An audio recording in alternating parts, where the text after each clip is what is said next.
So I'm glad you asked that first question first, because I agree that the moral imperative is to save lives and to improve the human condition, right? So if the technology is going to improve the way people live and also increase the chance that they will actually survive and continue to live, by reducing traffic risk, then we should all be behind the technology.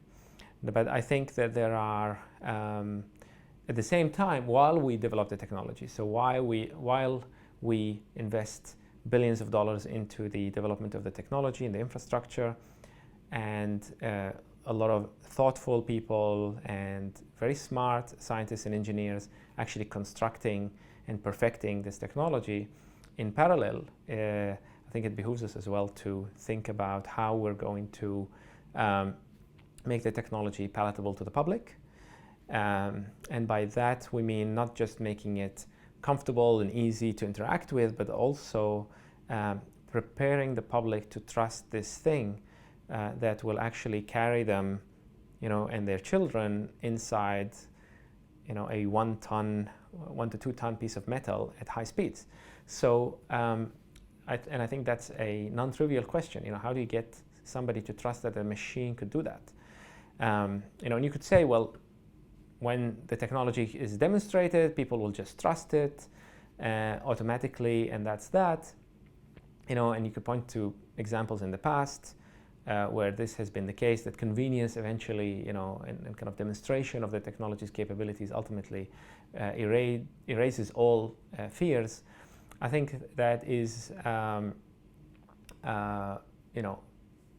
interesting hypothesis, that maybe people will eventually just move on. But in the transition, you could have a faster or a slower transition depending on whether people are psychologically prepared to accept the technology. So this is assuming that the technology becomes safer. So the moment it becomes safer, are people ready then? Because that's the time where you start saving lives. And if you delay that, for whatever reason, I think you'd be doing a disservice, right, to the ultimate goal. Now, we know that humans don't always make the rational decisions, about all kinds of things, especially new things like a complex marketplace that we've never experienced before, for thousands of years, with algorithmic trading and all kinds of complex dependencies.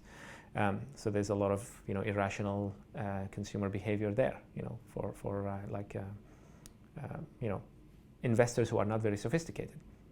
You could say the same thing when you have an AI, like a machine running a car. That's something we've never seen before. I'm sure that even when we decided to trust horses, to ride horses, we needed, some time to be able to build up that trust, and to also make sure that we understand what happens when a horse misbehaves or kicks somebody or damages somebody's property. And these things take time. So I think I think there is also a moral imperative to prepare our institutions, but also the public's psychology for accepting these technologies. And this is, I think, the context in which, for me, a lot of really interesting psychological science questions arise. Because if we just assume that people will automatically trust these cars, then we really have nothing to do. But my guess would be that people will distrust it. And if you look at the statistics, there's a bunch of studies that get run every year about people's acceptance of the idea of self-driving cars and their willingness to be in it and their willingness to have their children in it. These numbers are not very high. And these numbers get impacted significantly when there are accidents, even though there are many more human-caused accidents.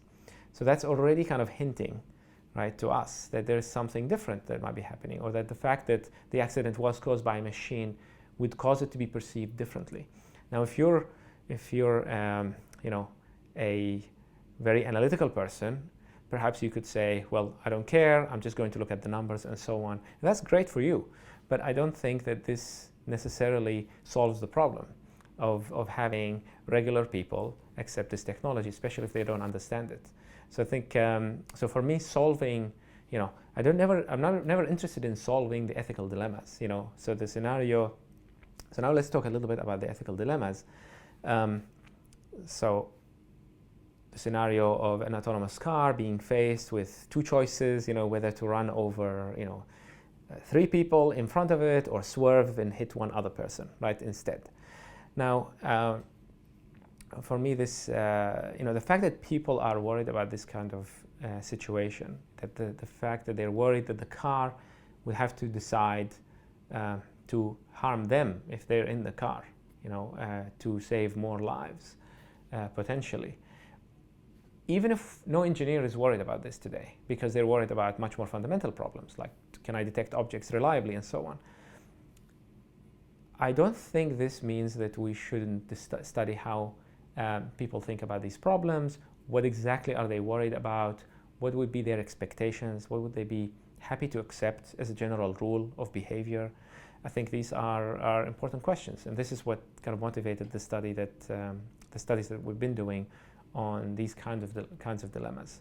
So I think the goal for us is not to solve the dilemma in the sense of saying, this is what the programmers should do, or this is how the car should behave in this particular situation. Our goal is to understand the psychology of the consumer and the public, even people who don't have cars, but who have to support the politicians who are going to legislate for those cars to be allowed on the road at scale, at big scale. I think so my goal is to understand that the psychology of the consumer and the citizen as they look at these new technologies, precisely in order to prepare them for accepting it when it is rational to do so.